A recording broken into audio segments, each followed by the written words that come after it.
You meant to go to sleep an hour and a half ago. And then there was a screen, and it was very good at being a screen, and here we are. I'm not going to tell you off about it. You already know, and being told off at midnight has never once helped anybody sleep. But I will tell you what it did, because knowing makes it easier to come down. Two things happened. The light told your body it was still daytime, which delayed the chemical that makes you sleepy. And more importantly, the content kept your attention in short, fast, novel bursts, which is the opposite of what a mind does as it falls asleep. Falling asleep needs boredom, long, slow, uninteresting attention. And you have just spent 90 minutes training the exact opposite. So your mind is now looking for the next thing. That's not restlessness. That's a habit you just practiced very intensively.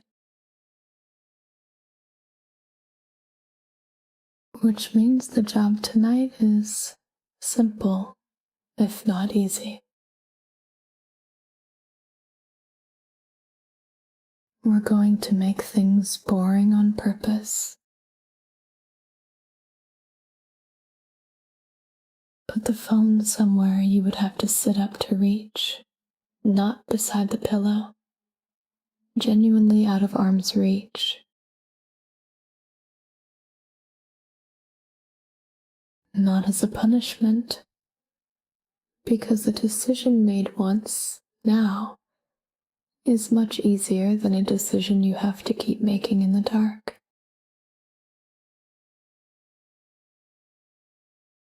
Now, your eyes have been working hard.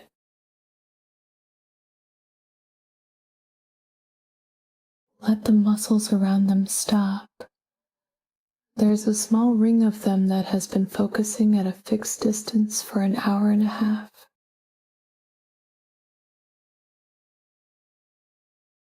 Let them be soft. Let your eyes rest back in your head.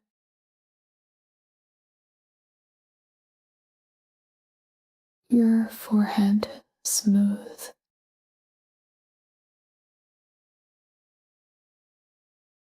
Between your eyebrows, wide.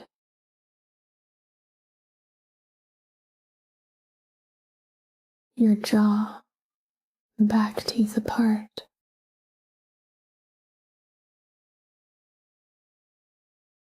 Your tongue off the roof of your mouth.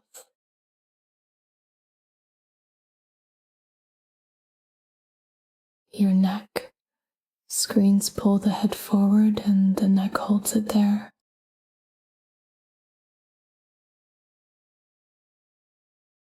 Let it be long. Let your head be heavy on the pillow.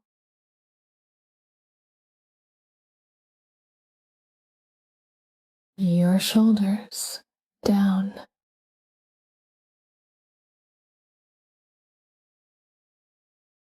Your hands, they've been holding something and doing small movements for a long time.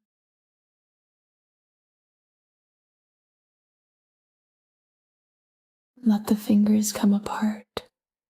Let the palms be open and empty.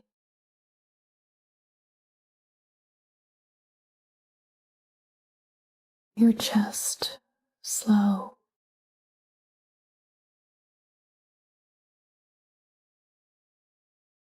Your belly soft.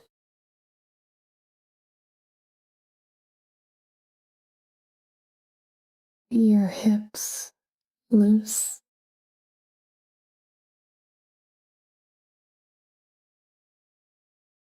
Your legs heavy.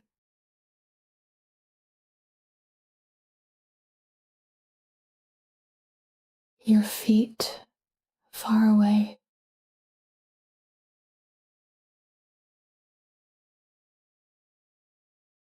Now, the boredom.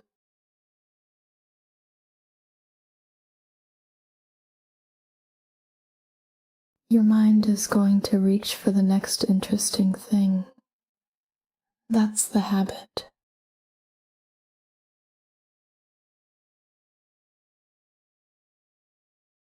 Give it something monotonous instead.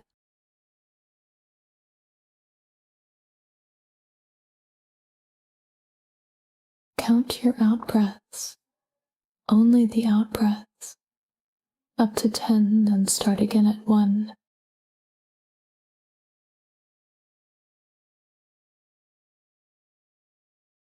If you lose count, start at 1. Losing count is fine. Losing count is almost the point.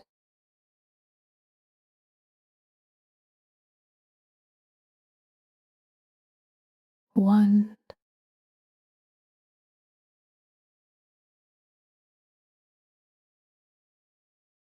2.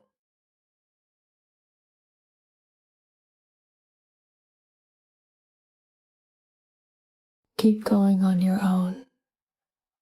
I'll be quiet for a while.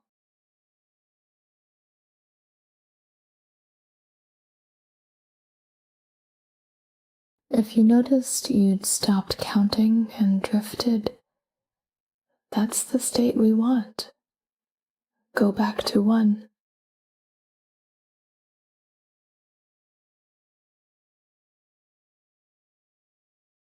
And one honest thing before I stop.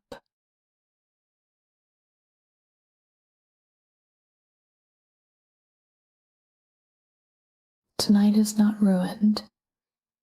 You'll get less sleep than you planned, and tomorrow will be slightly harder. And that is the whole cost. It's a small cost.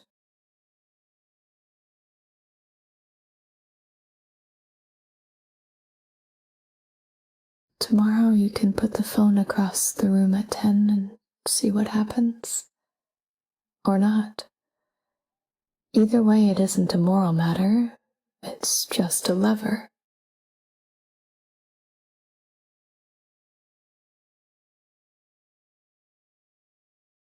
For now, nothing interesting is going to happen for the rest of the night, and that is exactly what you need.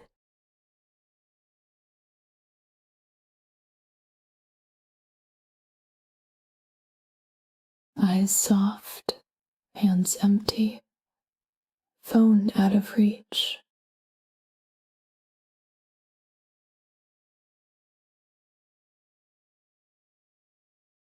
Count the out breaths, lose count, start again.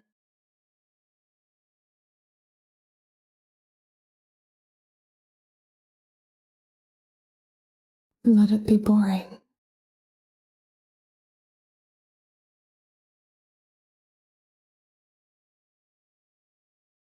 Good night.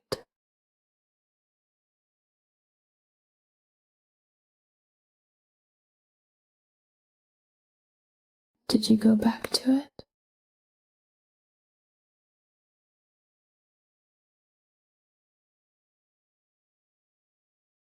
It's all right if you did. That's what it's built for.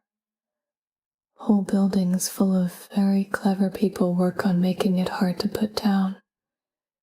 And you are one person at midnight who is tired.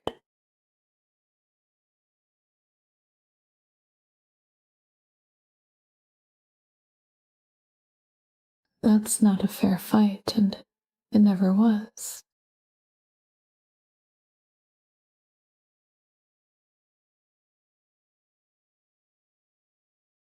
But notice something now that you're back here.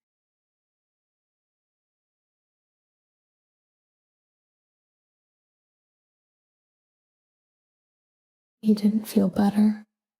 You felt slightly worse, and slightly more awake.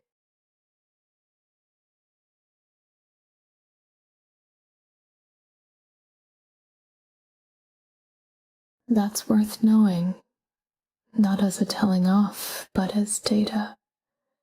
The thing promised relief and delivered alertness.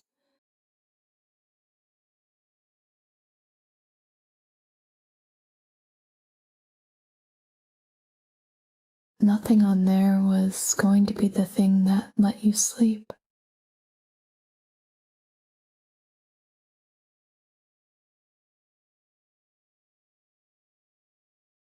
So let's go again, and this time we'll make the room duller than the screen.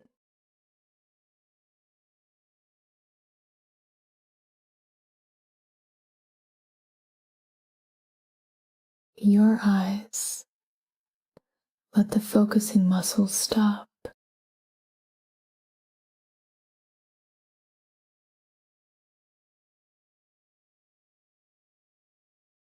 Your forehead, smooth.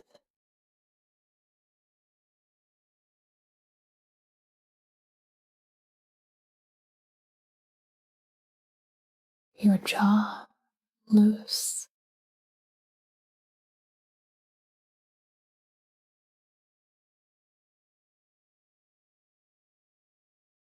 Your neck, long.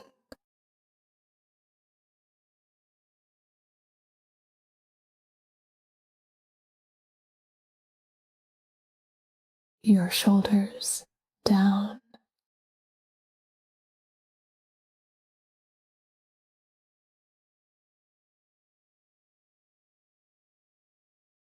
Your hands, open and not holding anything.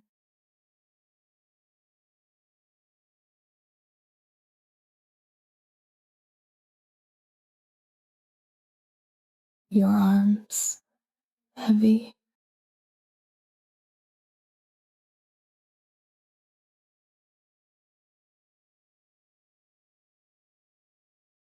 Your chest, slow.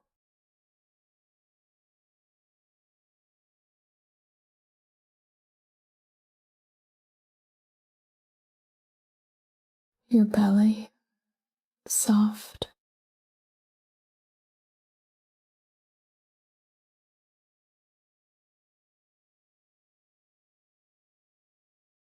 And now the out breath, longer than the in.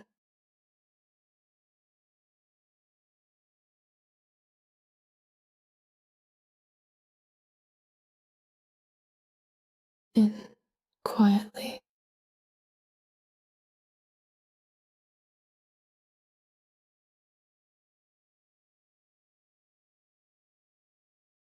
Out, slow, all the way.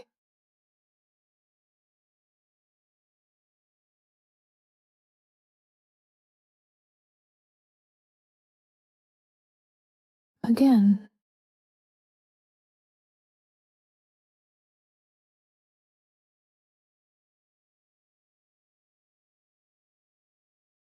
Here's the thing about the drifting off state, and why the screen makes it hard to find.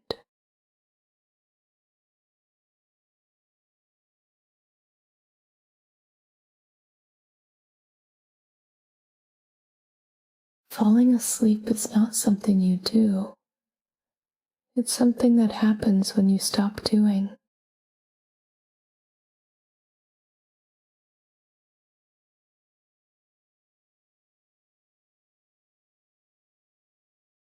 Scrolling is doing.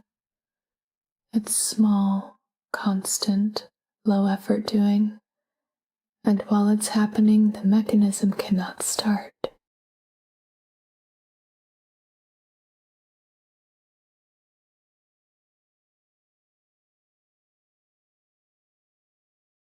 So there's nothing to achieve now, nothing to get right. The less you do, the closer it gets.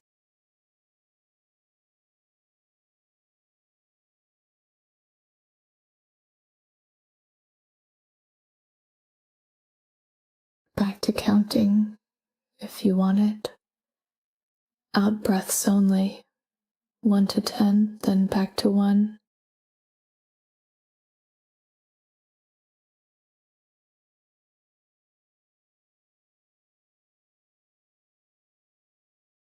Or just lie here. That works too.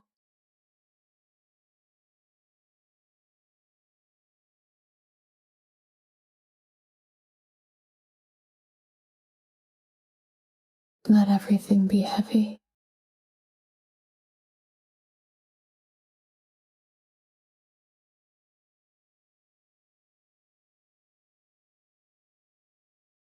Feet far away.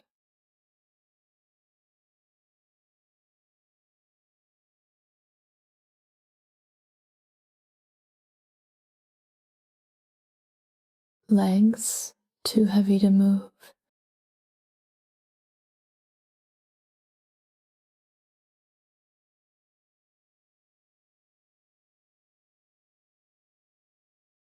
Hips loose.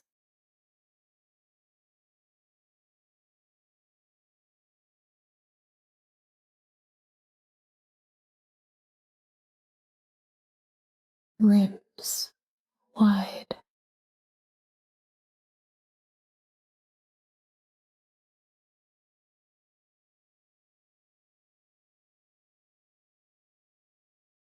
Face doing nothing at all.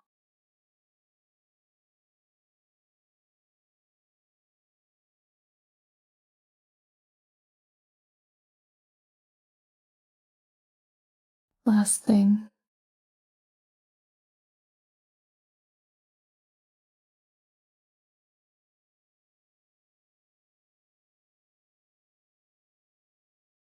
tomorrow night, put it across the room at 10. One decision made once in daylight when you have the willpower for it.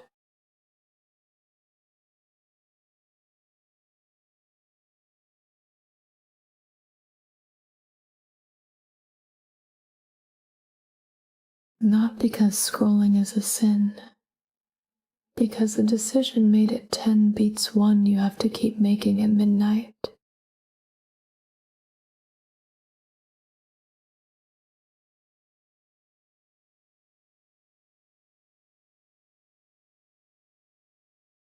And if you don't, that's a Tuesday.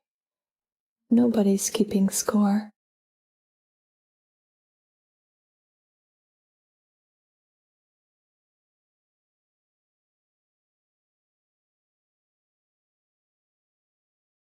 Eyes soft, hands empty.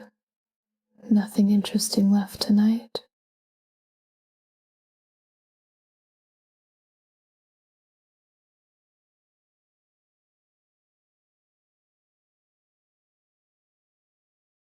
Let it be boring, then let boring turn into sleep.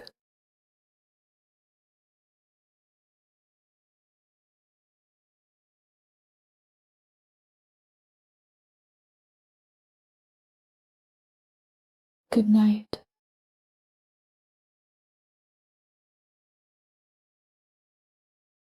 You didn't have trouble getting to sleep.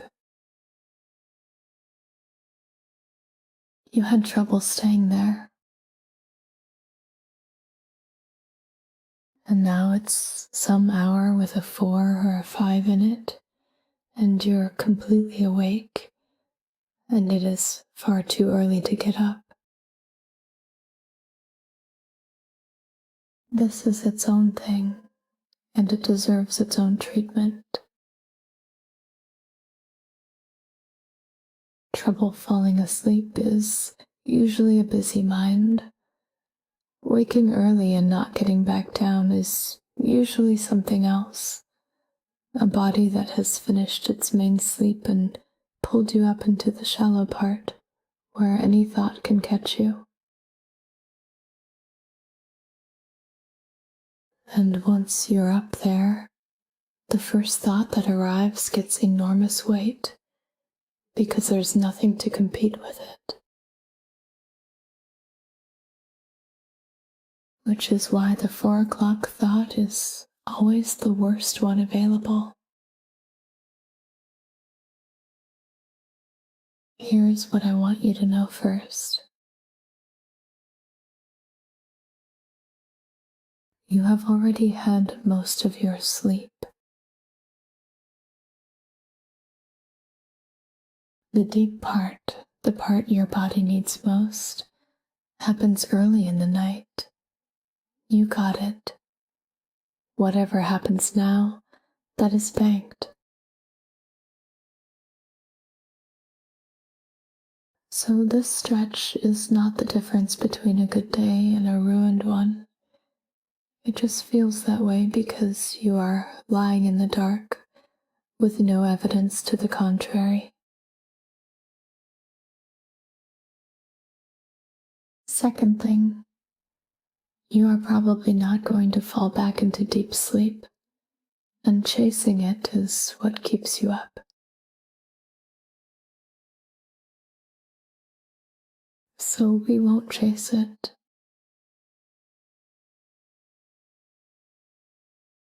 We'll aim for the shallow, drifting, half there state instead, which is restorative, which you can actually reach, and which very often turns into sleep when you stop watching for it.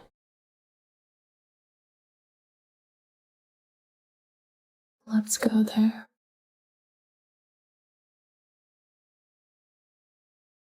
Don't move. Don't check the time. That is the single most important thing in this whole recording.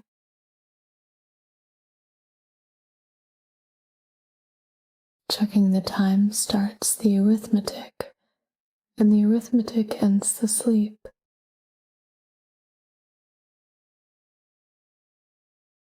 Whatever hour it isn't information you can use.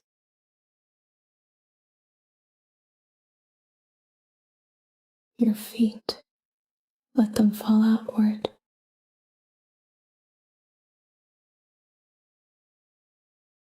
Your ankles, loose.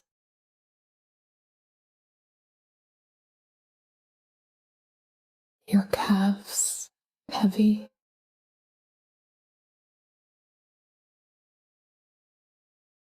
Your knees, soft.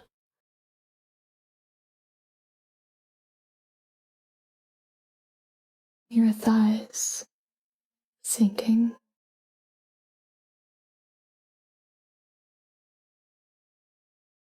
Your hips, wide.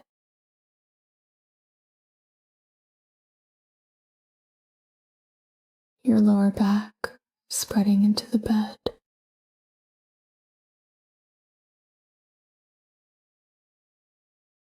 Your belly, soft.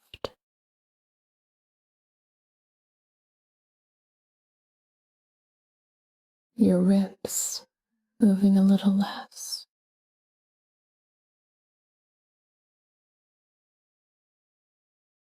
Your chest, slow.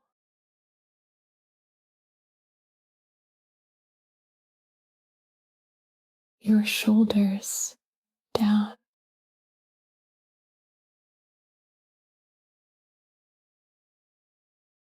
Your arms, heavy.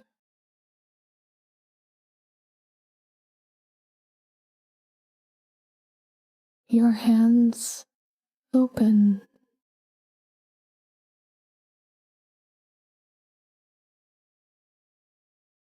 Your neck, long.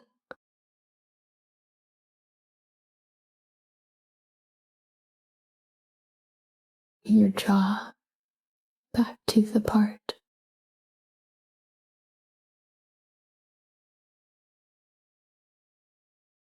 Your tongue, resting.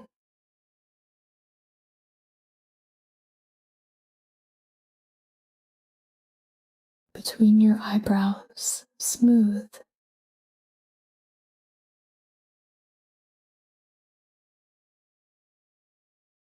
Your eyelids, heavy, not held shut, just heavy.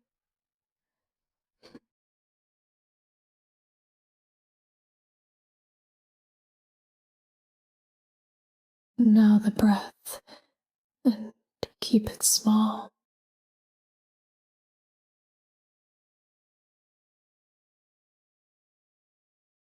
Don't take a deep one. A deep breath signals waking up.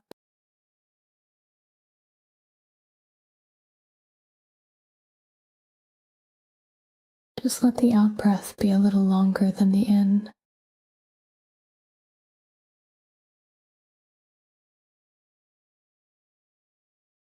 In quietly,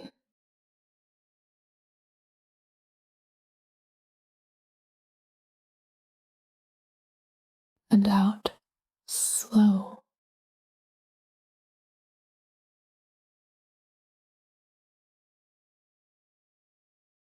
Again.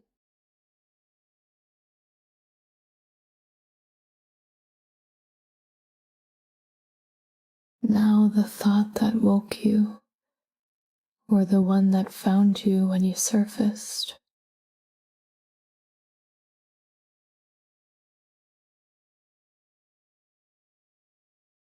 It is 4 in the morning, and at 4 in the morning the mind has no proportion, none.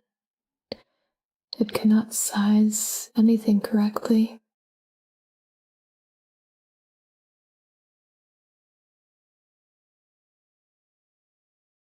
You will look at the same thought at 9 and wonder why it had that much power. You've done it 100 times.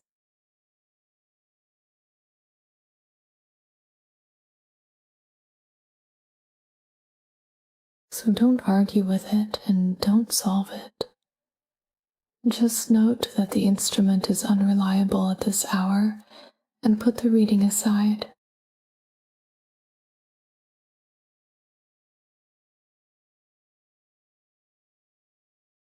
And if you truly don't fall back asleep, that is survivable.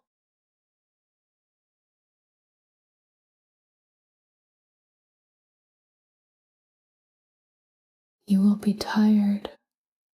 Tired days are ordinary days. You have had hundreds and got through all of them.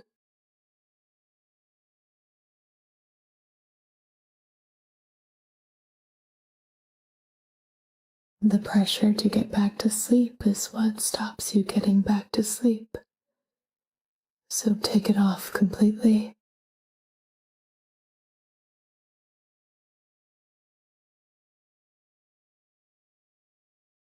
You are allowed to simply lie here, warm, doing nothing until it gets light.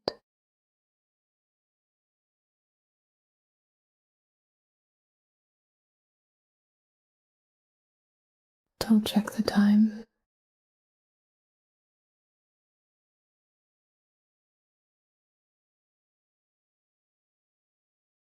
Let your body be heavy.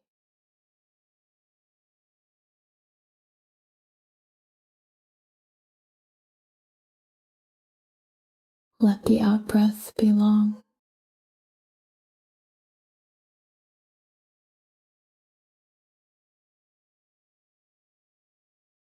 The deep sleep is already banked. Everything from here is a bonus.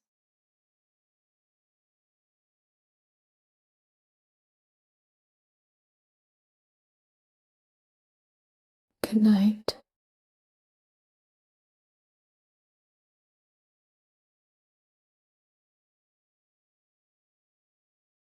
Still up here.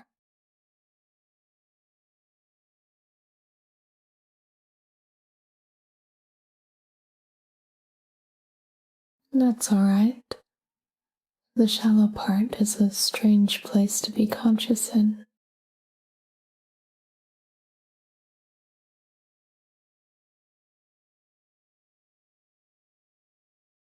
Let me give you something to do with your attention that isn't the thought.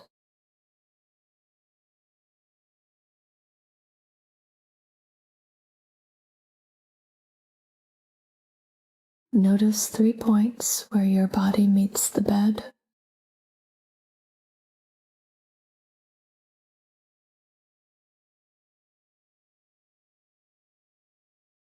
Not all of them. 3.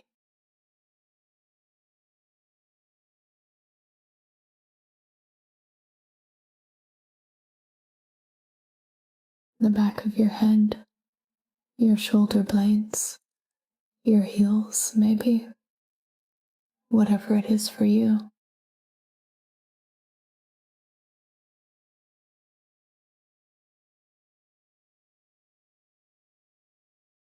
Go to the first one.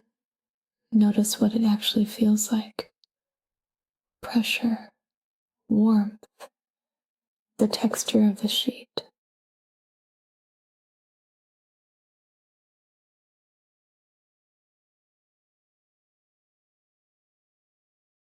Stay there a moment.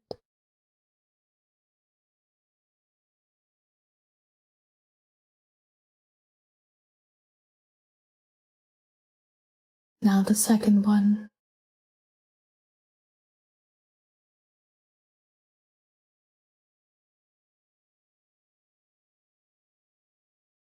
Same thing. Just notice.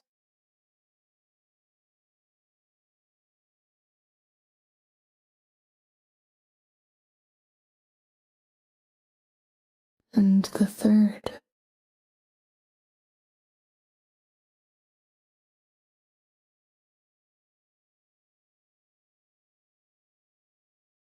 That's it. That's the whole technique.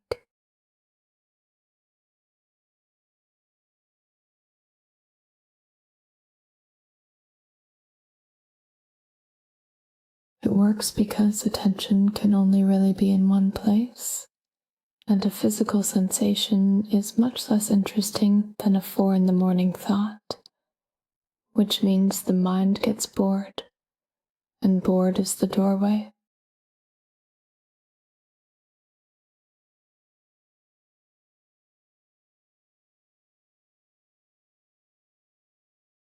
If the thought comes back, don't fight it.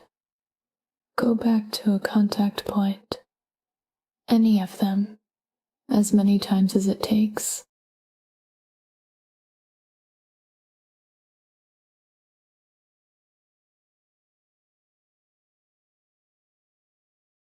Every return is the practice working, not failing.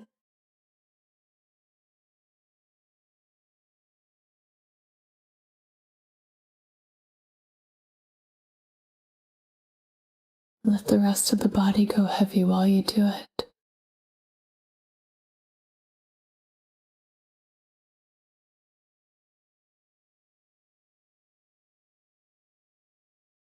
Feet, far away.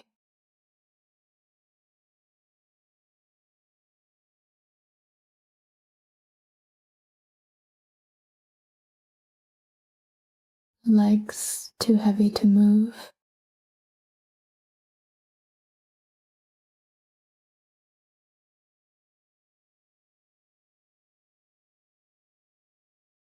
Hips loose.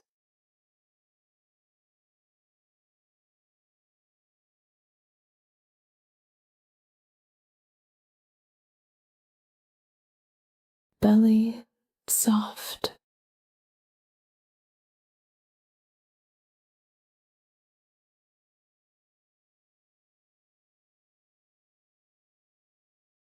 Chest slow.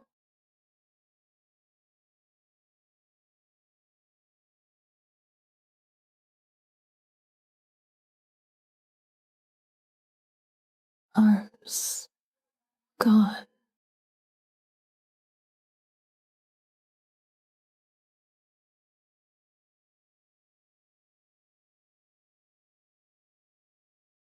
Jaw open a little.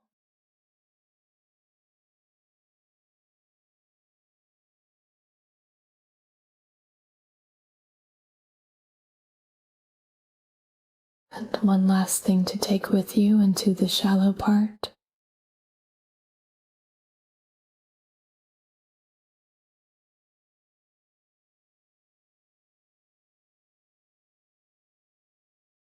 Nothing has to be decided before it gets light.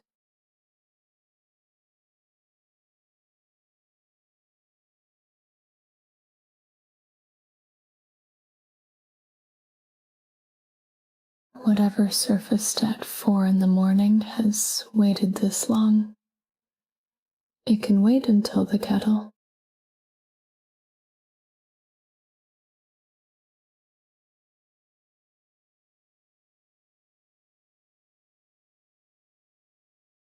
The house is fine.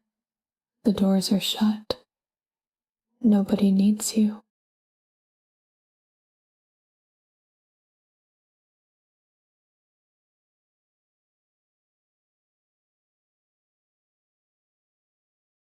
The deep sleep is already banked.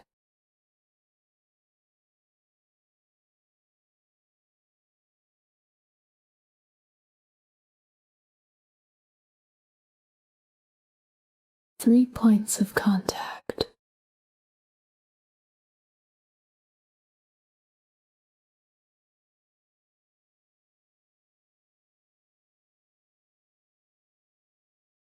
Long out breath.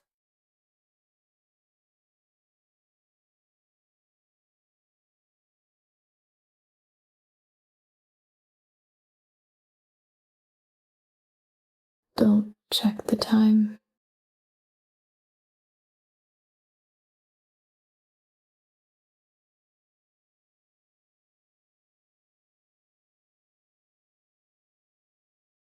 Let it get light on its own.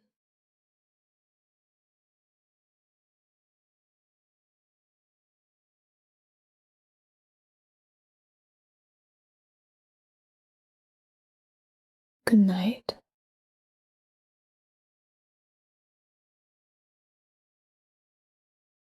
Something big is tomorrow.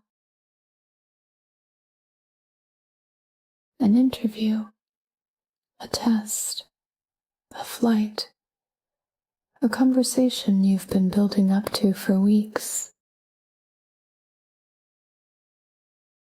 And your body has decided that the correct response is to stay awake for it. Let me tell you what's actually happening because it helps to know. Your system has read tomorrow as a threat and started preparing.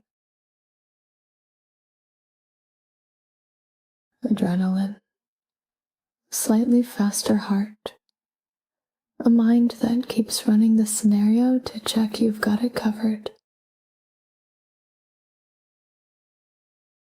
That is not anxiety malfunctioning. That is a threat response, doing exactly what it evolved to do. The problem is that it evolved for threats you run away from.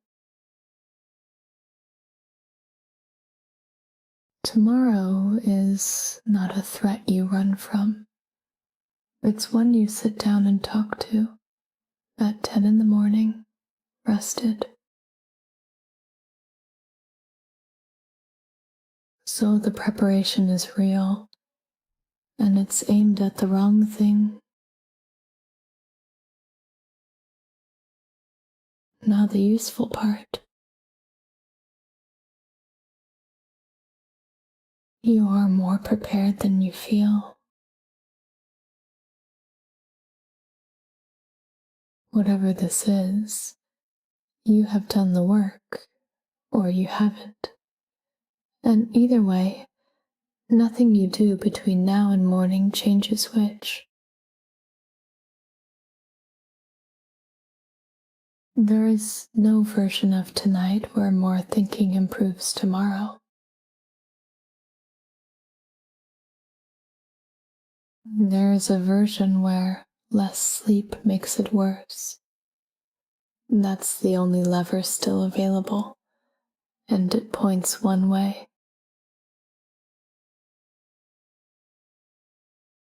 So we're going to make sleep the easy option.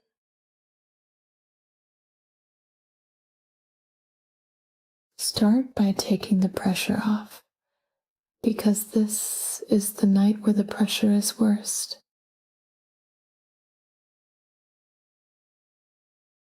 You do not have to sleep well tonight.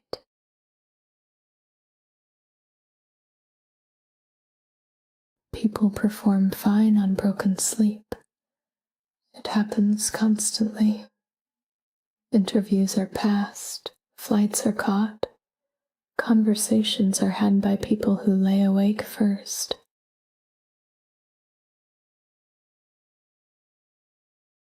Tonight being imperfect does not decide tomorrow.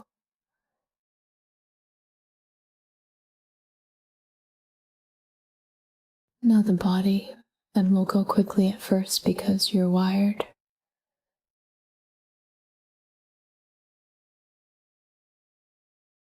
Make your hands into fists, tight.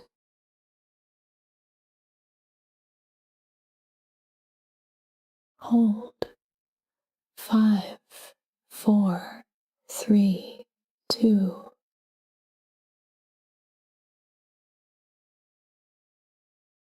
And let go completely.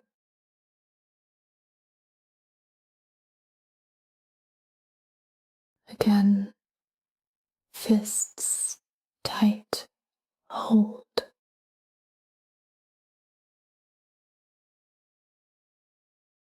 And release.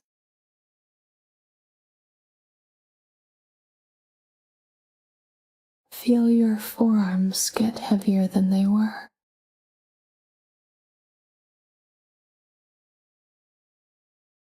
Shoulders up to your ears. Squeeze.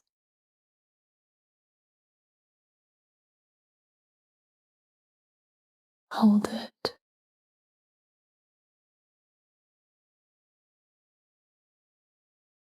And drop. Let them fall lower than they started.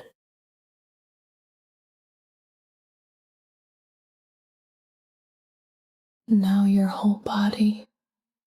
Tense everything at once. Legs, stomach, arms, jaw.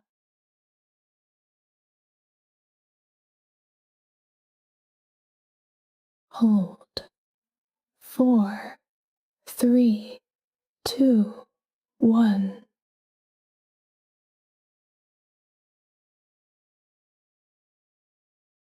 And let it all go.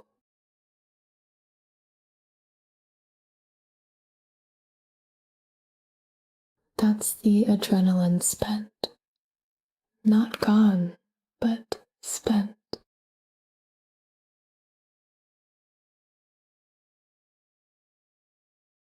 Now we slow down.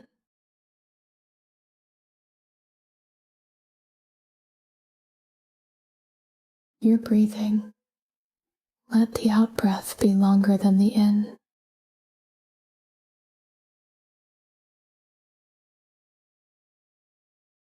In for 4.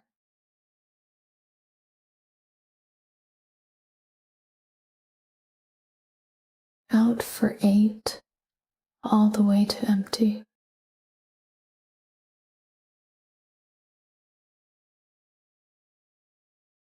Again, in for 4.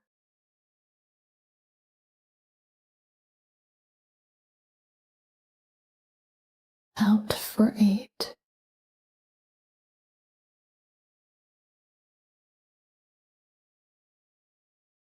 Once more, and then stop counting.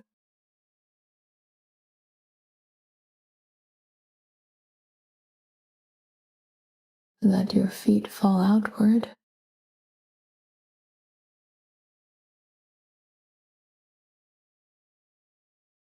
Your legs heavy.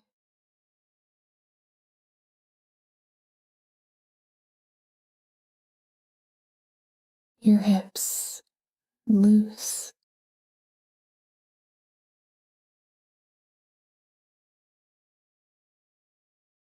Your belly soft.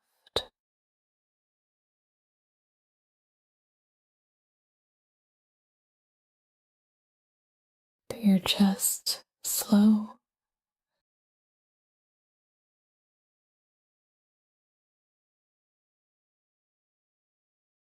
Your arms gone.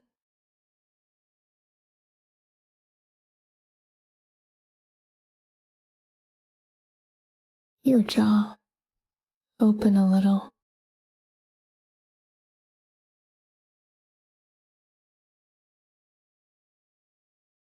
Your face doing nothing.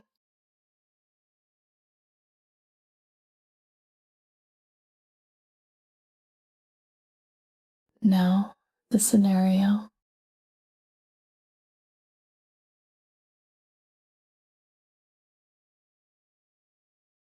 Your mind will want to run it again.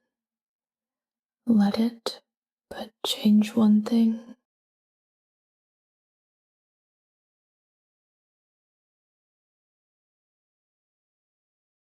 Every time it runs, let it end well.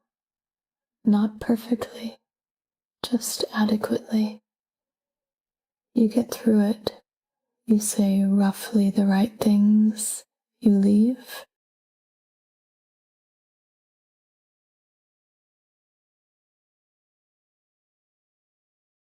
Because your mind has been rehearsing the version where it goes badly, and rehearsal shapes expectation.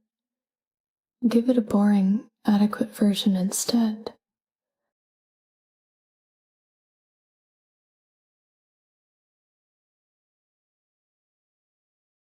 You walked in. It was fine. You walked out.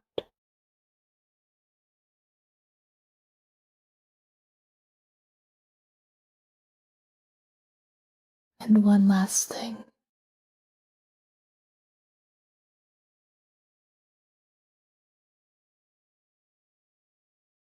By this time tomorrow, it will be behind you.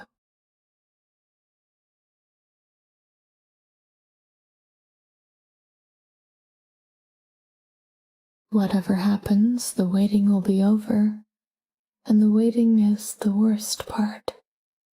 It always is.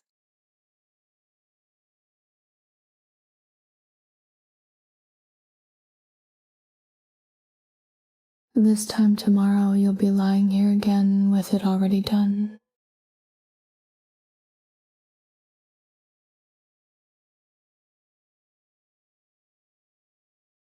So let tonight be simple. Nothing is required of you until morning.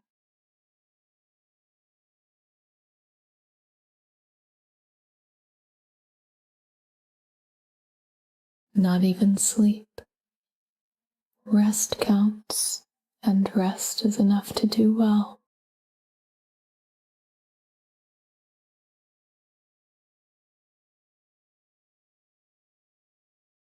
Good night.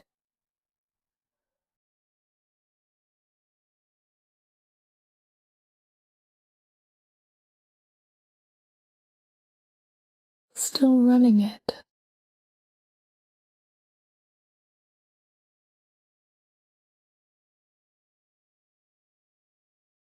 Of course you are. Let me give you somewhere else to put the attention.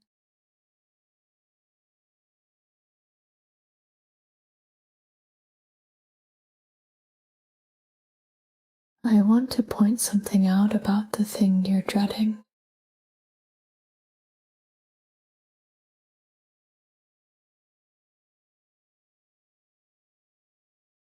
You are imagining it as one continuous ordeal.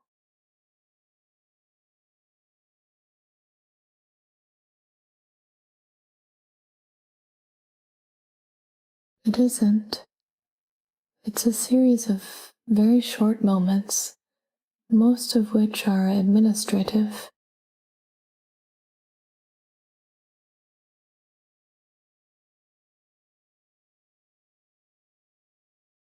Finding the room, sitting down, someone asking how your journey was, a glass of water.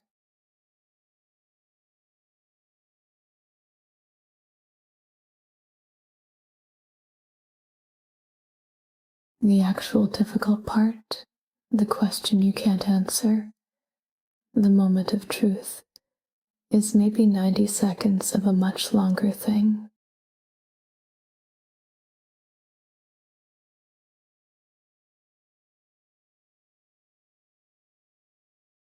and 90 seconds is survivable. You have survived far worse 90 seconds than this.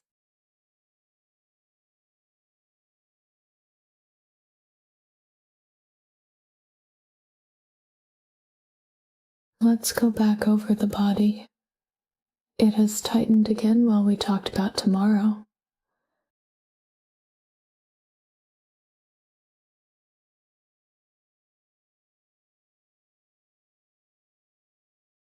Your jaw.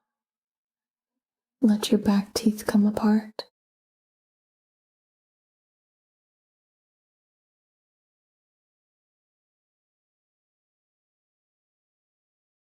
Your shoulders. Down.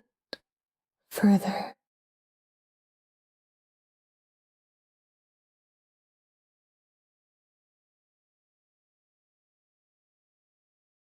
Your hands. Open them.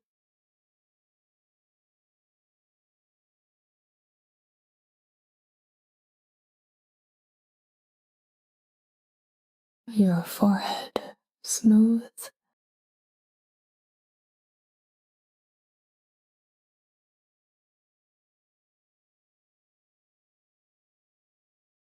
Your throat. Soft.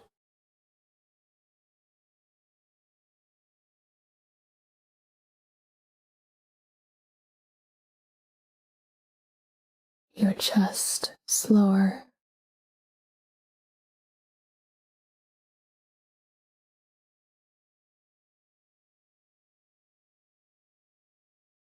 And the breath. Long out.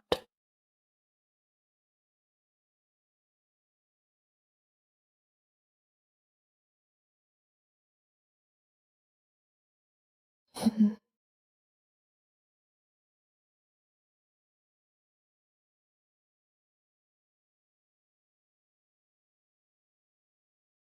Out.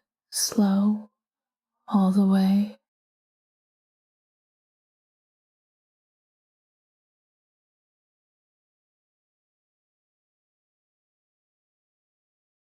Again.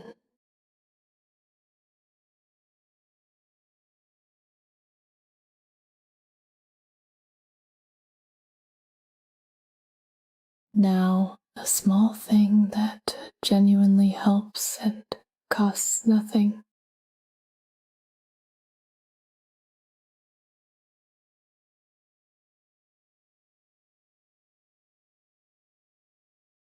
If there is anything you need in the morning, a document, a charged phone, a shirt, a postcode, decide right now that it is a morning problem.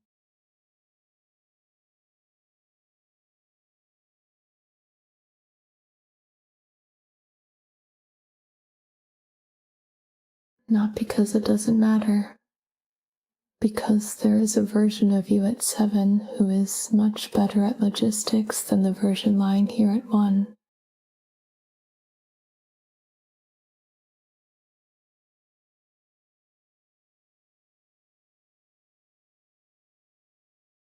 That version will handle it. She always does. Hand it over.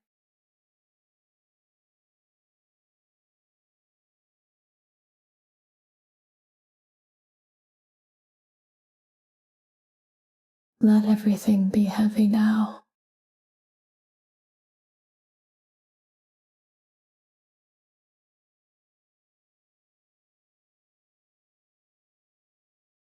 Feet far away.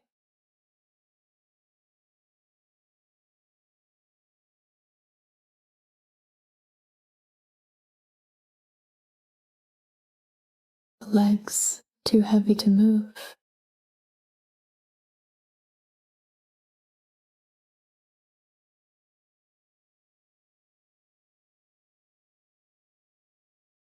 Hips loose.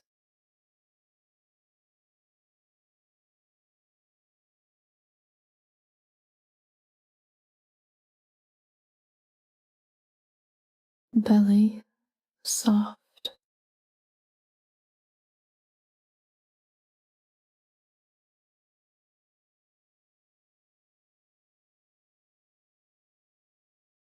ribs wide,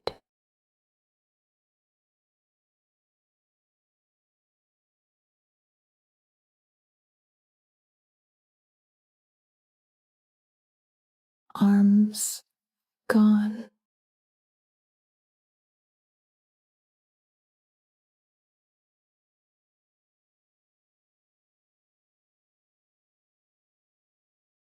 face doing nothing at all.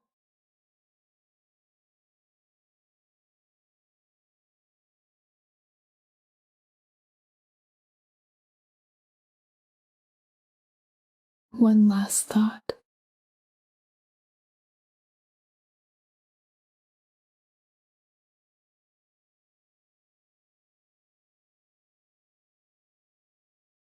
You are not being tested on how you slept.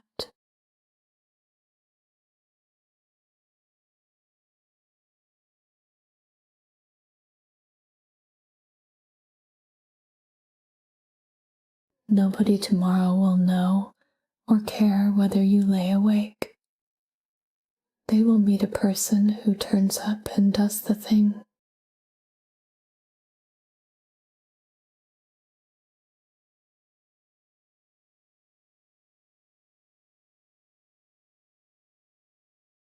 And that person exists whether or not tonight goes well.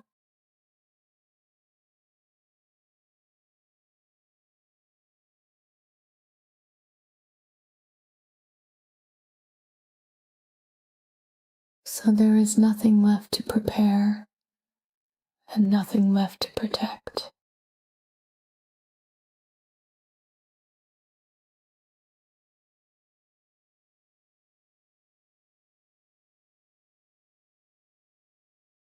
The morning will come on its own.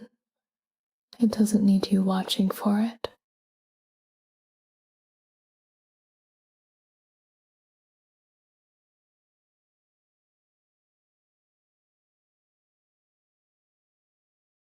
Shoulders down, jaw loose, out breath long.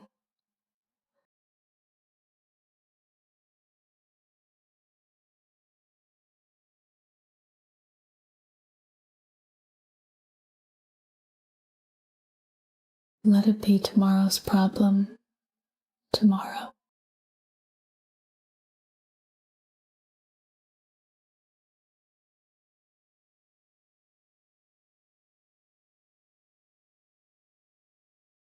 Good night.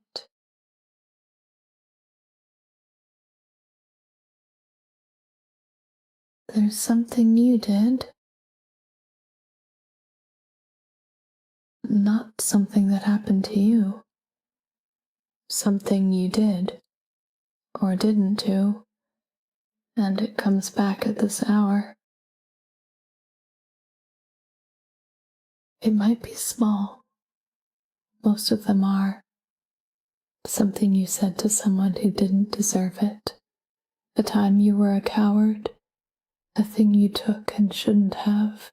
A message you never sent to someone who needed it. Or it might not be small. I don't need to know which. The mechanism is the same. And you've noticed it's always at night, never at 2 in the afternoon. That's because during the day you have evidence. You can see yourself being competent and decent, and the memory has to compete with that. At 3 in the morning, there's no evidence, just the memory, uncontested, in an empty room. Here's what I want to say, and I want to be careful with it. I'm not going to tell you it wasn't your fault. I don't know what it was, and If I told you that and it wasn't true, you'd stop listening to anything else I say, and you'd be right to. Some things are our fault. That's part of being a person who acts in the world.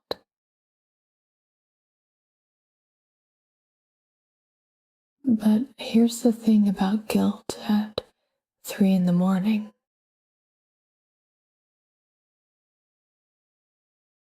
It is not doing what you think it's doing.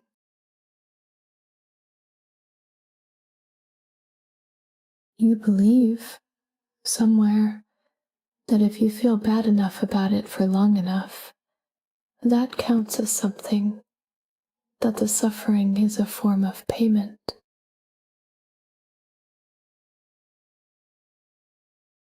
It isn't. Nobody is receiving it.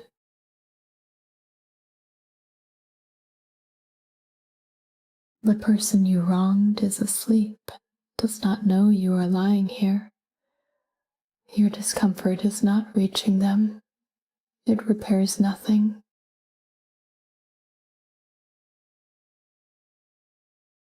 Guilt only ever does one useful thing.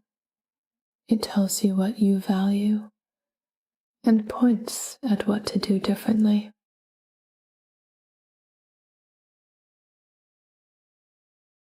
You already have that information. You got it the first 100 times.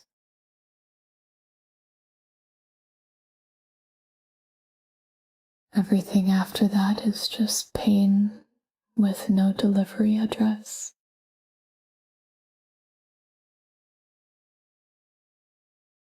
So tonight we're going to separate two things.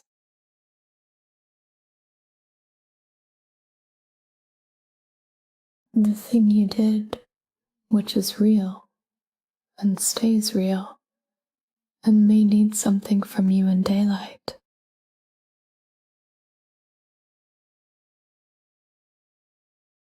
And the lying here, which does nothing for anyone, including the person you hurt.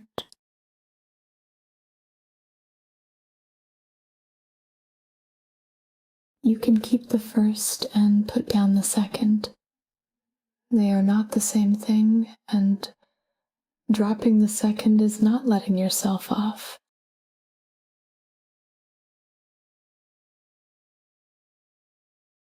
Now your body, because guilt sits in it.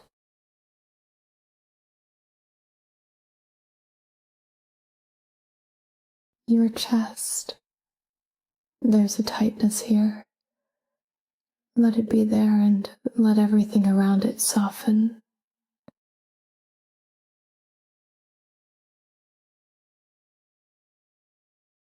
Your shoulders, down.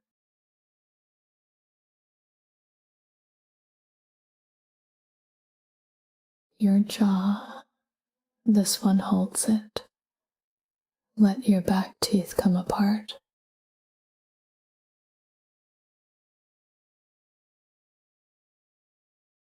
Your throat, open.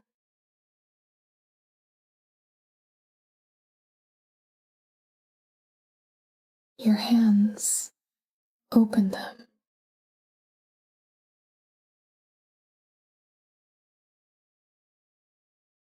Your arms, heavy.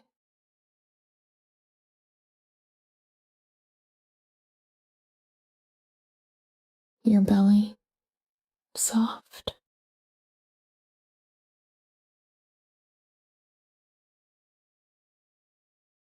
Your breathing.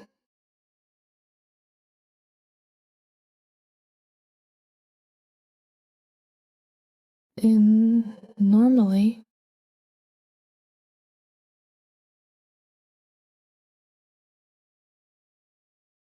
Out, long and slow.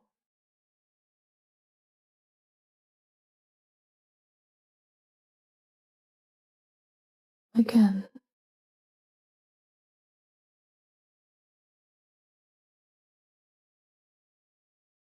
Once more. and then leave it.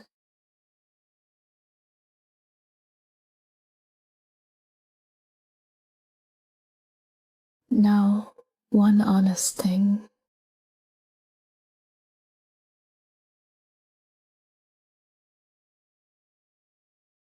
If there is something to be done about it, an apology, a return, a conversation, you will do it better having slept.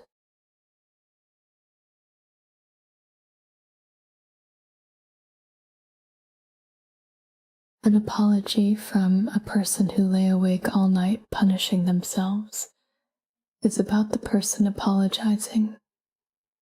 An apology from someone rested is about the person receiving it.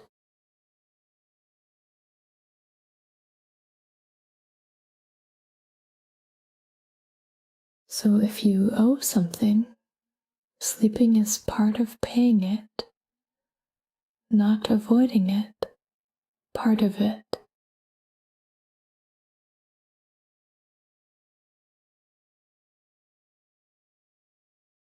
And if there's nothing to be done, if it's too late, or they're gone, or it simply cannot be undone,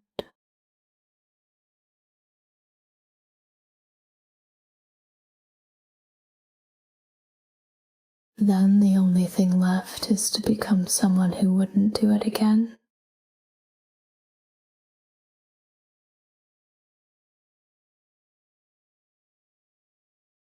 That is slow work done in daylight over years.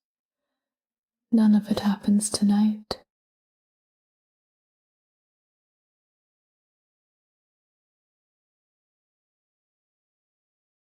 You are allowed to stop for a few hours.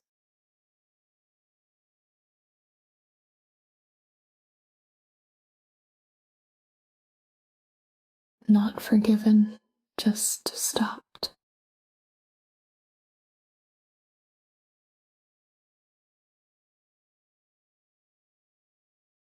Shoulders down, jaw loose, hands open.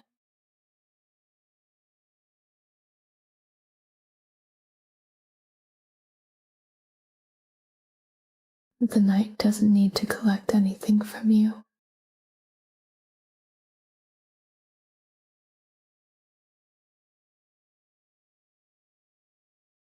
Good night.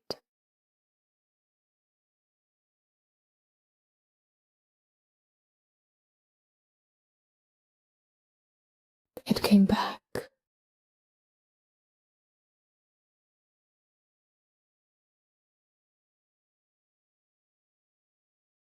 It will. That's what these do.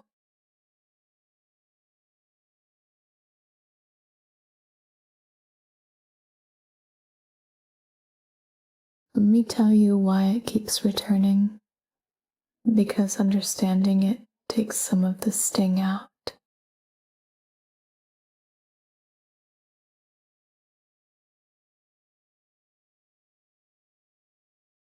An unresolved memory doesn't get filed.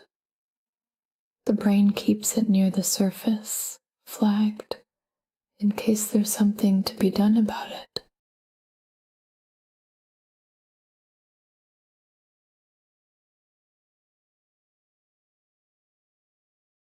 So it presents it to you over and over, like someone putting the same piece of paper on your desk because you haven't signed it.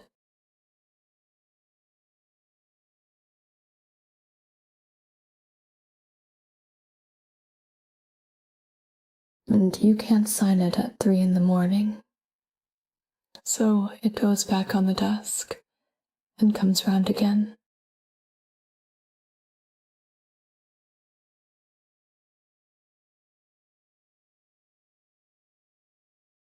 The way it eventually stops is not by feeling worse about it.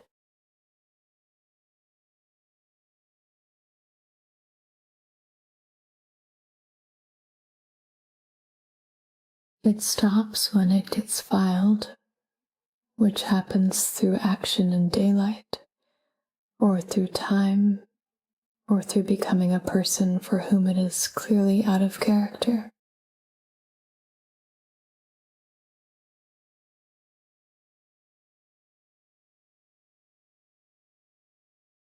None of those are available at this hour. All of them are available tomorrow.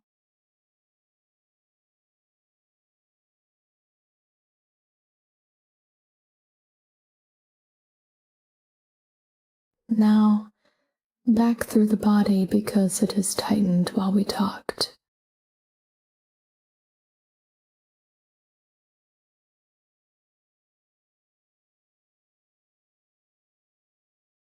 Your jaw. Let your back teeth come apart.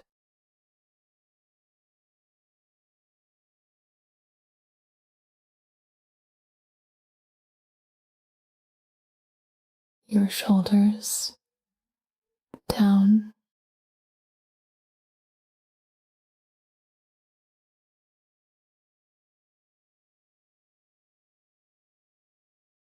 Your chest.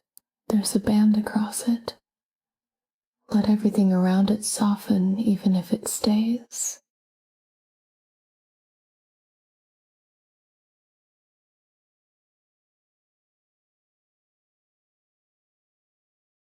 Your hands open.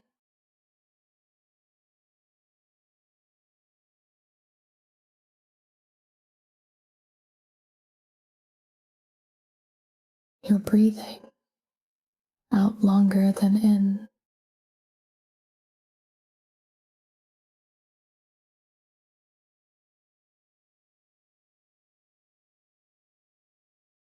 In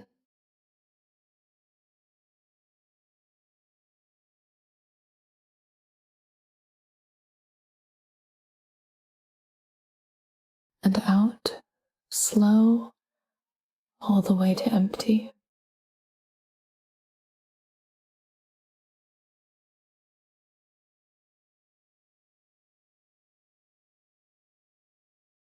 Again.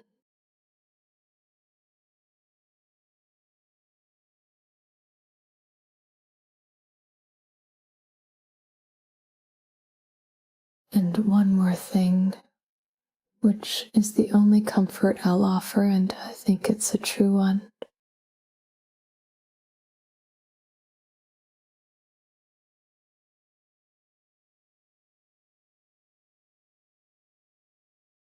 The fact that this keeps you awake is itself information.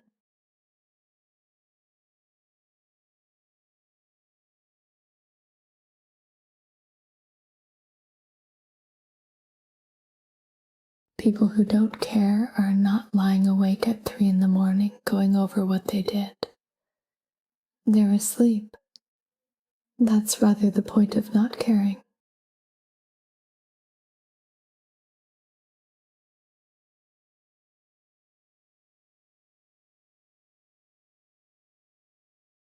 Whatever you did, you are not the person who could do it without noticing. You've proved that every night this has woken you.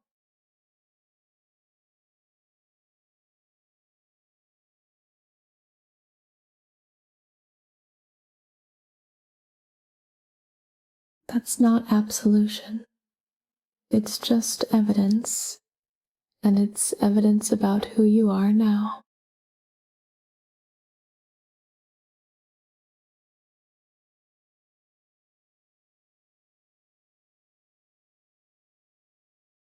So the thing stays. You're allowed to still not like it.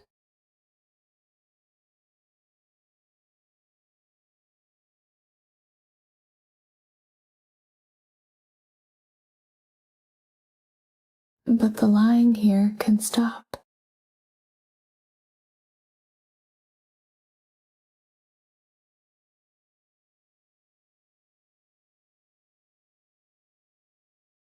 It isn't payment.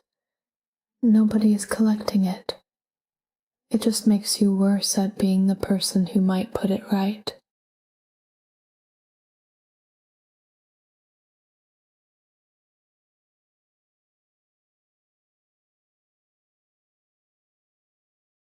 shoulders down,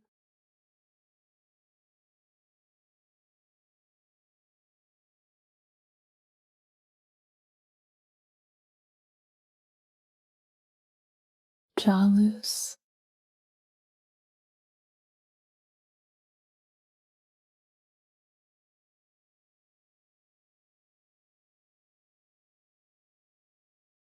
hands open and empty.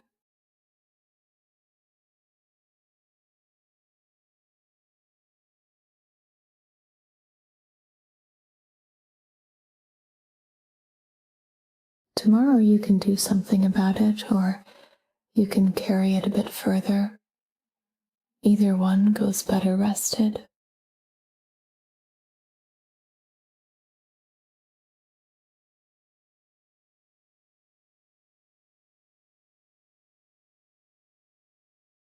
Nothing is being decided in this room tonight.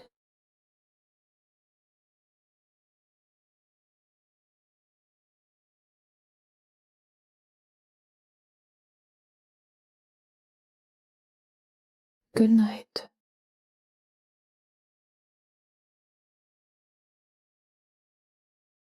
You're trying to sleep at the wrong time of day. Maybe it's the middle of the afternoon. Maybe it's 7 in the morning and everyone else is starting. Either way, the light is wrong, the street is loud, and your body has no idea what you're asking it to do. Let me say the first useful thing straight away. You are not bad at sleeping. You are doing something genuinely difficult. Your body clock is driven by light and by routine, and shift work takes both away. Asking yourself to sleep now is like asking someone to be hungry at 4 in the morning. It can be done, it just isn't automatic. So we drop the standard. This is not about a perfect 8 hours. It's about getting what's available. Practicalities first, and then we'll stop being practical. Dark matters more than quiet. If there is any light in the room, that is the thing to fix. An eye mask beats earplugs for this. Noise you can adapt to. Light your body reads as an instruction. And warmth. A body falls asleep as its temperature drops.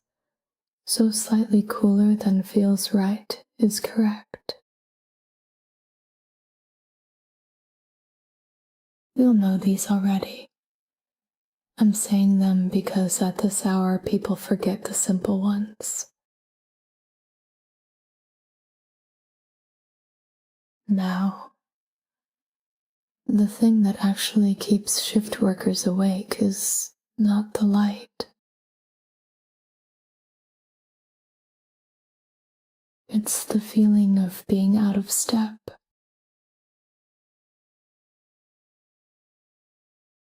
Everyone else is doing the normal thing at the normal time, and you are lying in a dark room in the afternoon like something has gone wrong.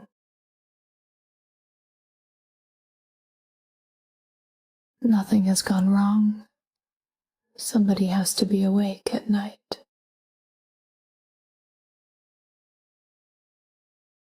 The hospital runs, the lorries move, the lights stay on. That is you, and the reason your schedule is strange is that you are doing one of the jobs that has to happen while everyone else sleeps.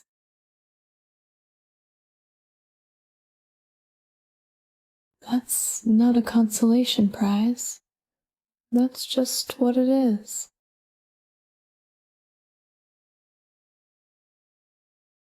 Let's put the body down.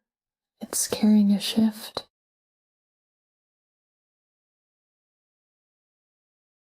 Your feet, let them fall outward. They have been standing or driving or walking a floor.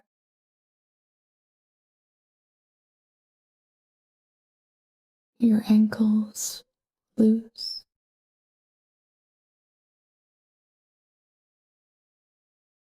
Your calves heavy. That's where a shift sits.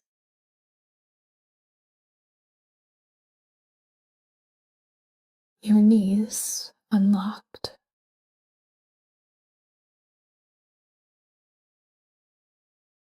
Your thighs sinking.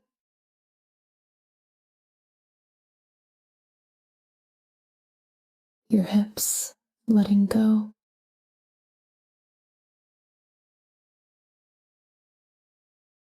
Your lower back.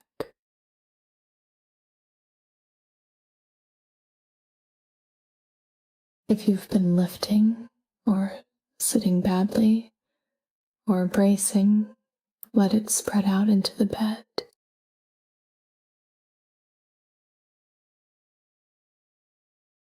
Your belly soft.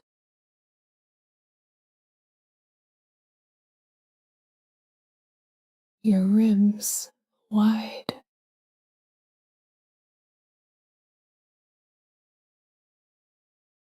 Your shoulders.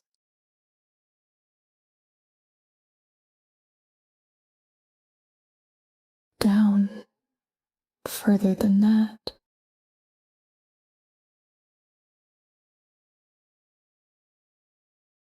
Your arms heavy.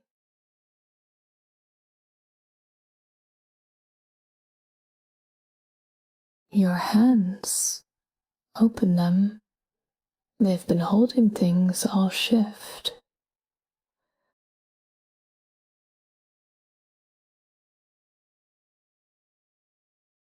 Your neck long.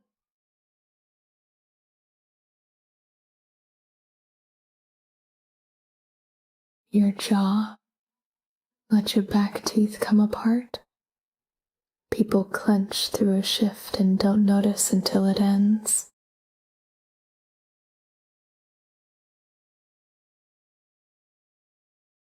Your face, doing nothing.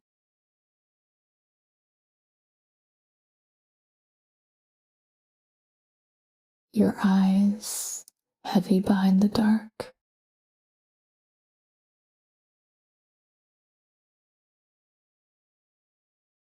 Now you're breathing, and this is the lever.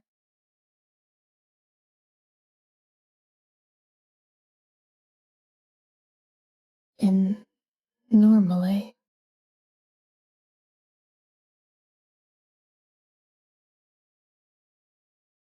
And out, longer, all the way.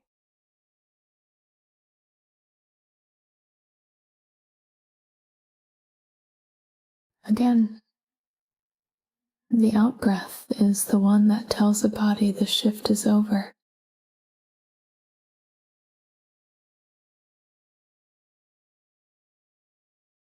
In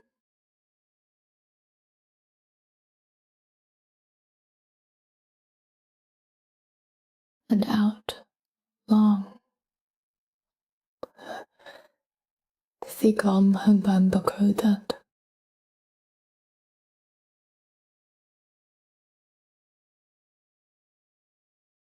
Once more, then leave it alone.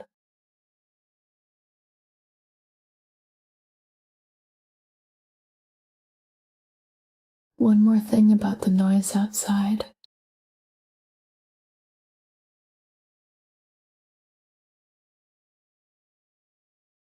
There is traffic, or voices, or a bin lorry, or someone's day happening while you're trying to stop.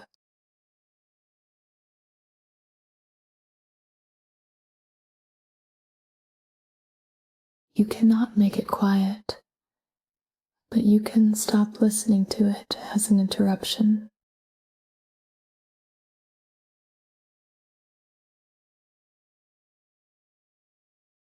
It's just the sound of other people doing their part while you do yours at a different hour. It has nothing to do with you.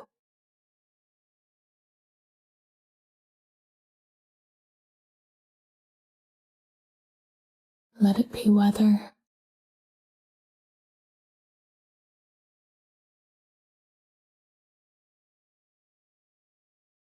And if you don't sleep well today, you will still work. You have done it tired before, many times, and the work still got done.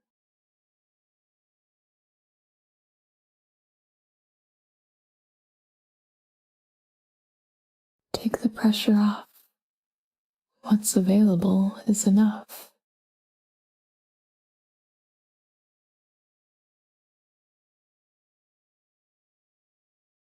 Dark room, cool air, shoulders down, out breath long.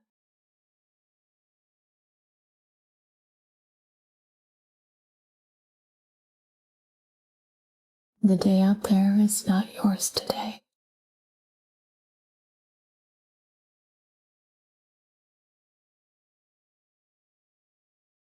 Let it go on without you.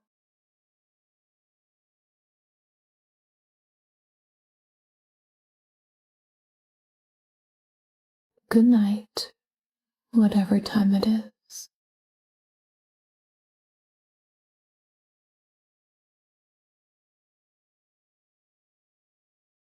Still awake in the wrong part of the day.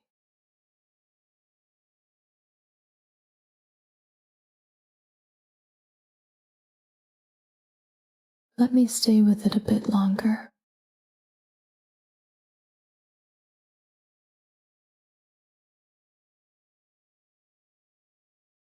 There's a particular thing that happens on nights, and I want to name it because people rarely do.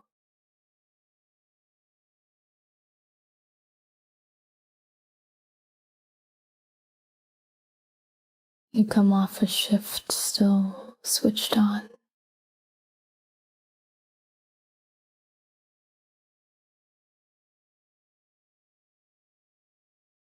Whatever the job is, patients, machines, a road, a screen full of alarms, some part of you has been holding a level of readiness for 8 or 12 hours, and it does not switch off because you got home and closed a door.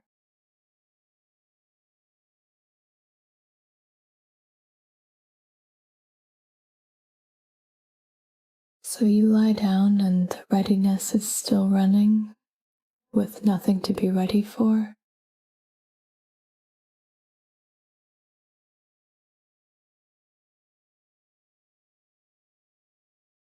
That's the wired and exhausted feeling. It isn't a personal failing, and it isn't caffeine. It's a system that hasn't been told the shift is over.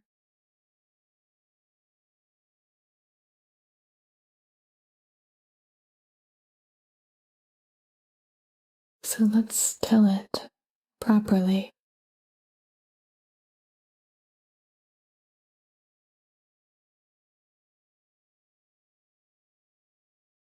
Squeeze both hands into fists, tight.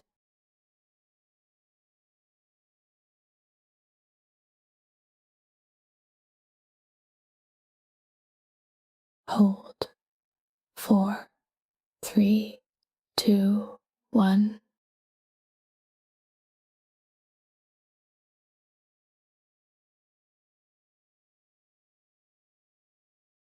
And let go completely.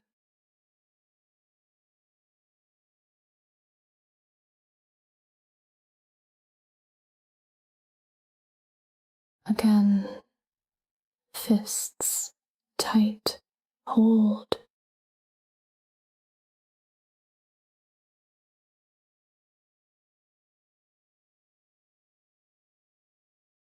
Release.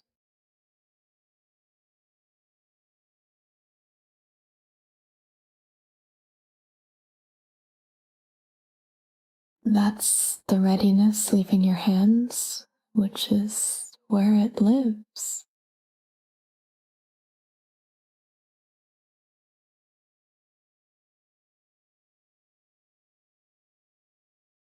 Now your shoulders up to your ears.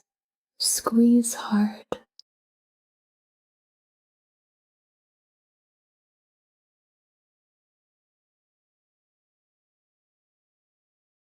Hold it.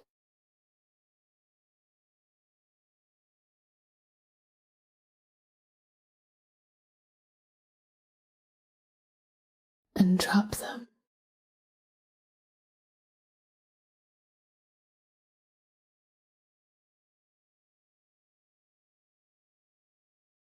Let them land lower than they were.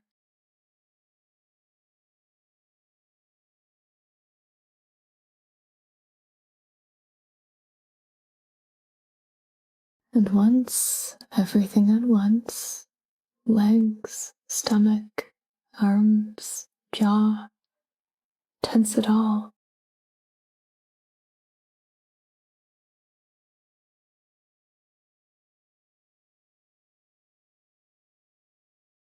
Hold.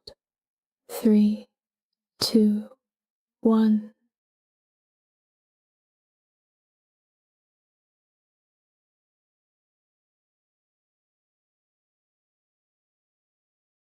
Let it all go.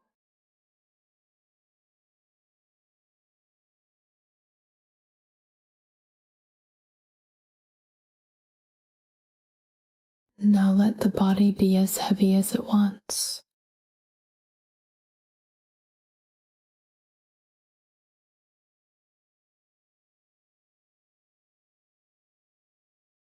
Feet far away.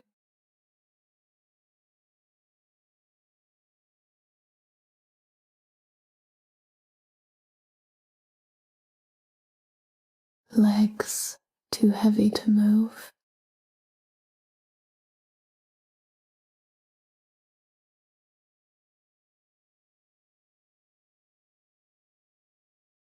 Hips loose.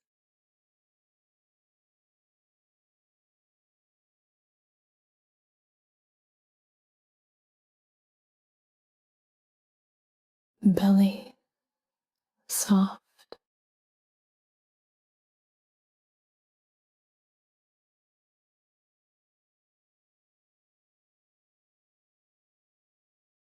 Ribs wide.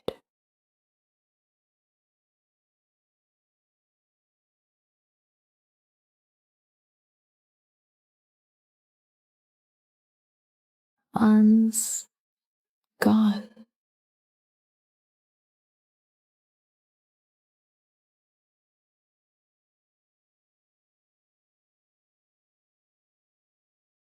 Jaw open a little.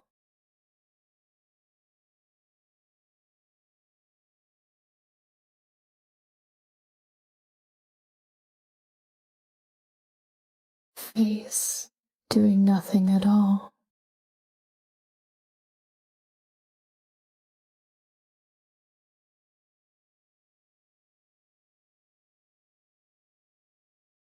And the out breath, long and slow.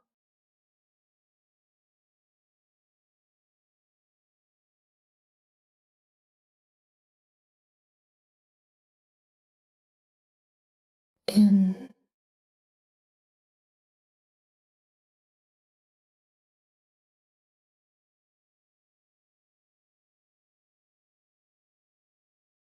out all the way.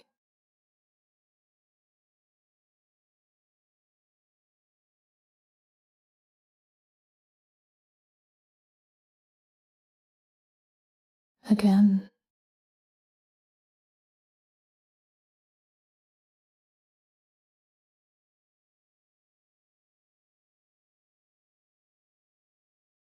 Last thing, and it matters more than the technique.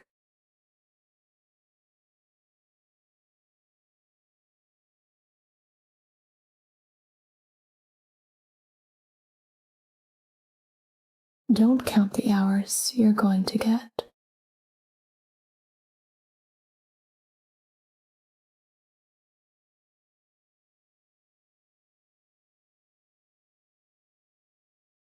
Every shift worker does it, works out that there are 5 hours left, then 4.5, and each calculation makes the sleep less likely.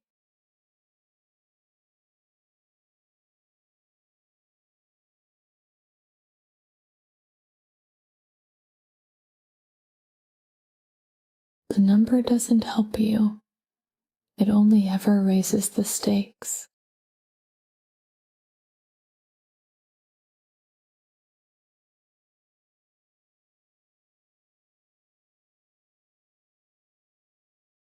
You'll get what you get. It has always been enough to work on, and it will be today.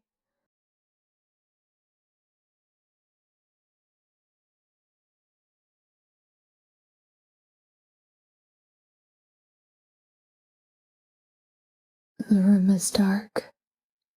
The shift is finished. Nobody needs a decision from you.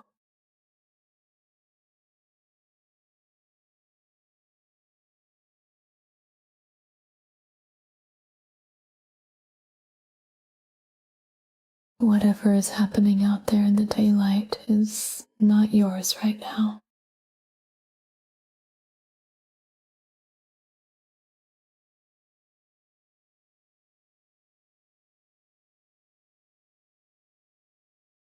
Hands open, shoulders down, out breath long.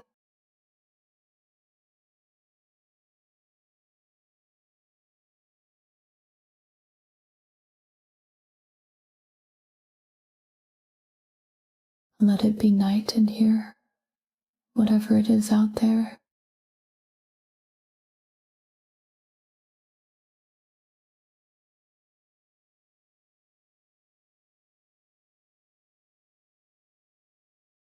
Good night.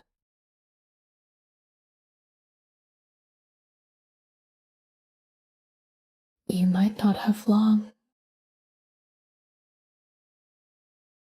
so I'll be quick, and I won't waste any of it on preamble. You have been woken up again, and you are lying here with your heart going, waiting to see whether that was the start of something or just a noise. And underneath that, there's a calculation running. How many hours left? How bad tomorrow will be? Stop the calculation. It never helps, and it always makes it worse. Knowing you have 4 hours left does not give you 4 hours. It gives you 4 hours minus however long you spend counting. Here's the only thing that matters right now. Sleep that comes in pieces still counts. Broken sleep is worse than whole sleep. It is enormously better than no sleep, and your body takes whatever it can get. So the goal is not a good night. The goal is back down quickly without a fight. Let's do that.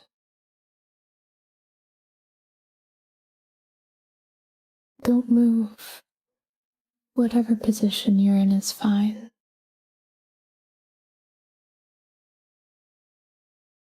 Your jaw.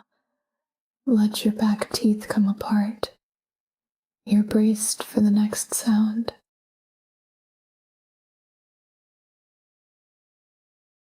Your shoulders down.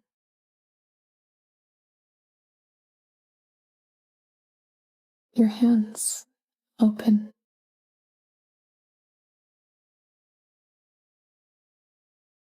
Now your ears.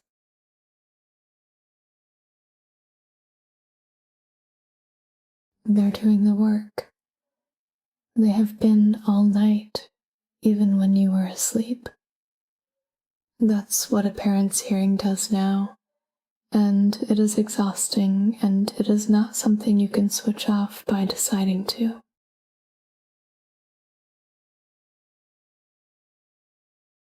But you can let it be passive, listening instead of scanning.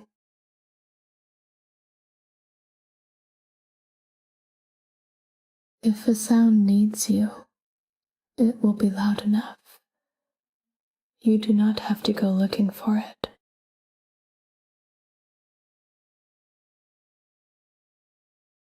You're breathing.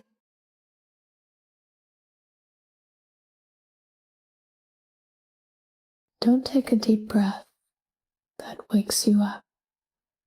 Just let the out breath get longer.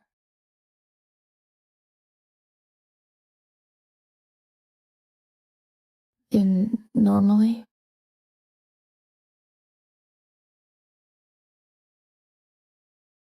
and out slow.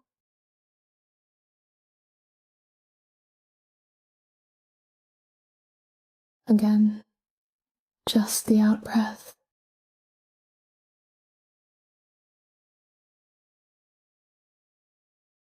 Let everything get heavy.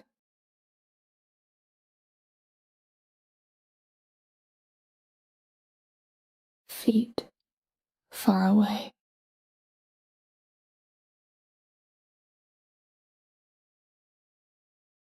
Legs too heavy to move.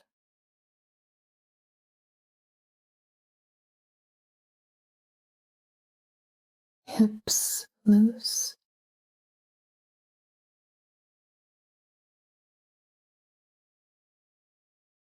Belly soft.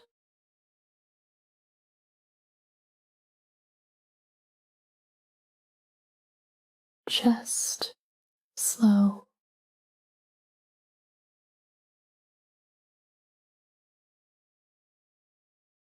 Arms gone.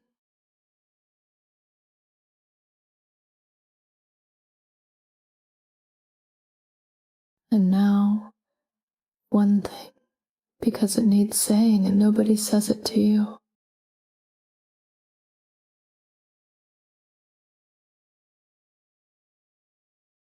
You are doing an enormous amount of work that is completely invisible.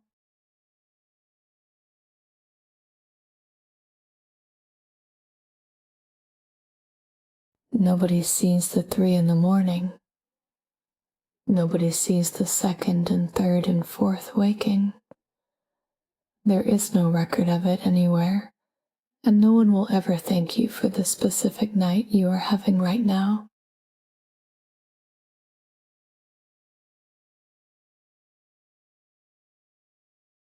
But it is real work, and it is being done, and you are doing it.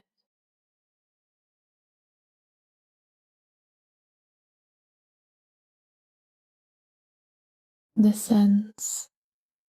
Not soon, necessarily, but it ends, and much sooner than it feels like at this hour.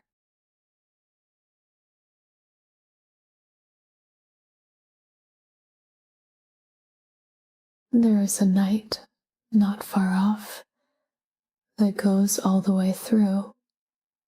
You won't even notice it happening.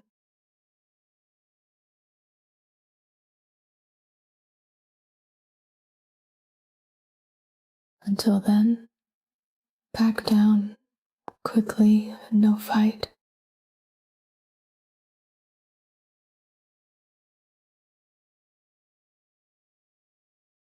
And that's the whole job tonight.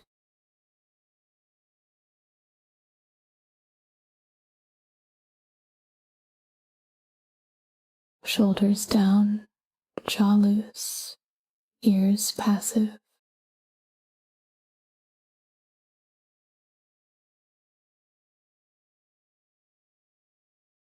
Nothing needs you this second.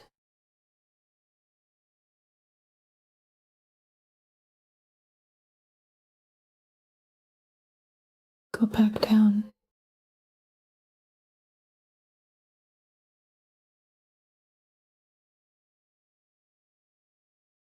Good night.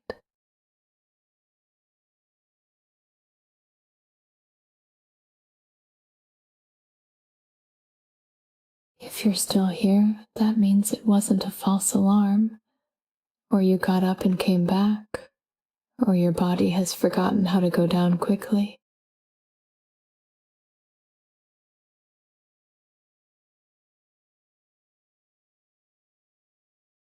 That last one is real, by the way. It's not you failing.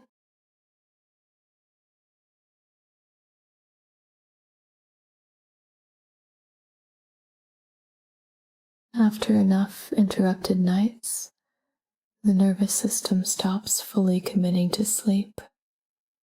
It hovers, and that's an adaptation, not a fault, and it unwinds slowly once the nights get longer.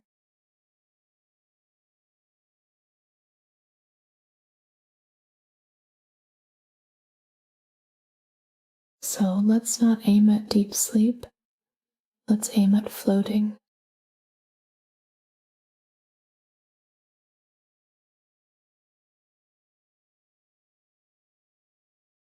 Floating is enough. It restores more than lying there tense, and it doesn't require you to succeed at anything.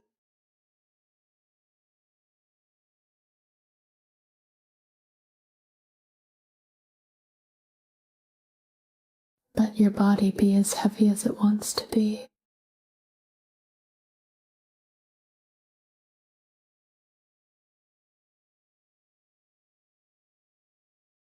Your feet gone.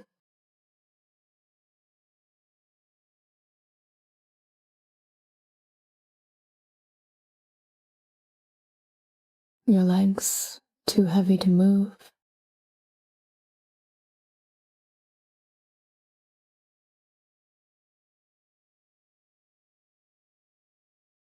Your hips loose.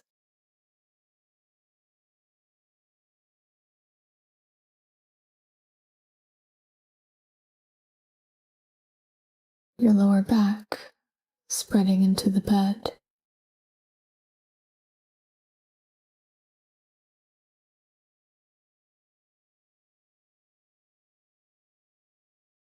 Your belly soft.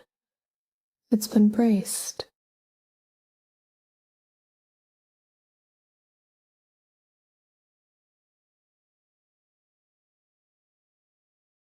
Your rims wide.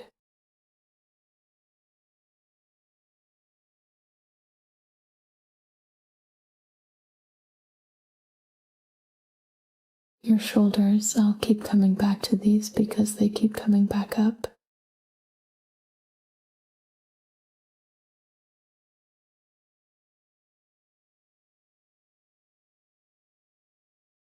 Down.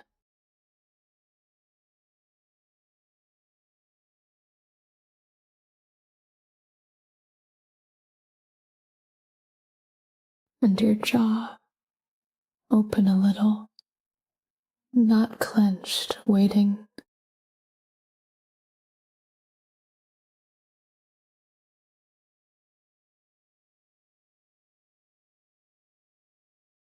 Your face doing nothing.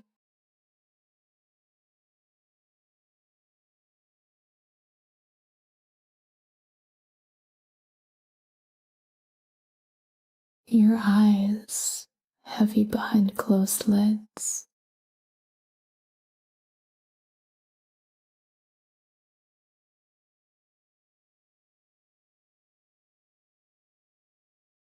And your hands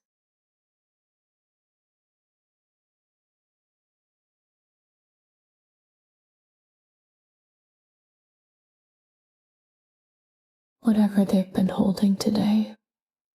A bottle, a rail, a small hand, a phone at 3 in the morning. Let them be empty now.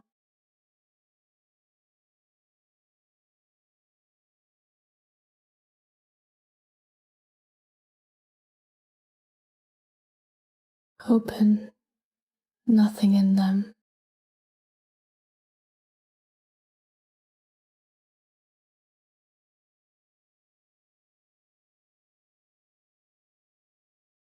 One more thing, and then I'll stop.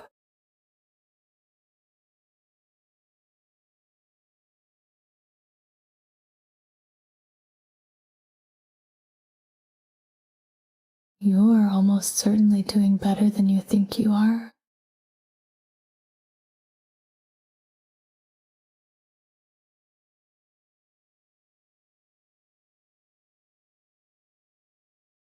The measure you're using, how you feel at this hour, on this much sleep, is the least accurate measure available. Nobody is a good judge of themselves at 4 in the morning.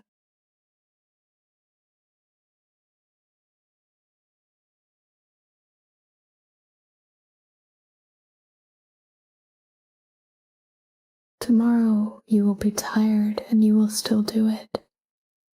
That is the whole job, and you have been doing it every day.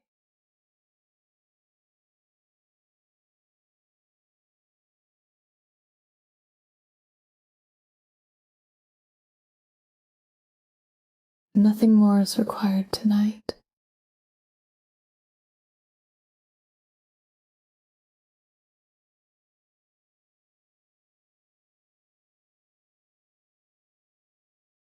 Not deep sleep, not being good at this, not catching up.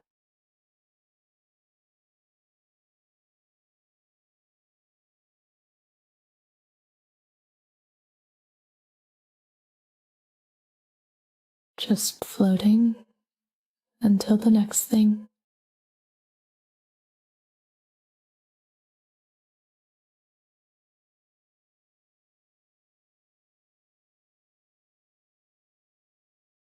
Shoulders down, hands empty, ears passive.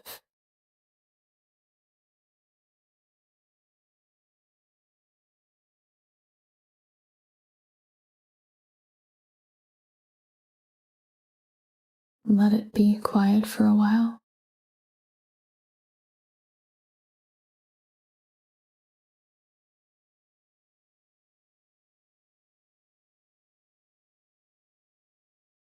Good night.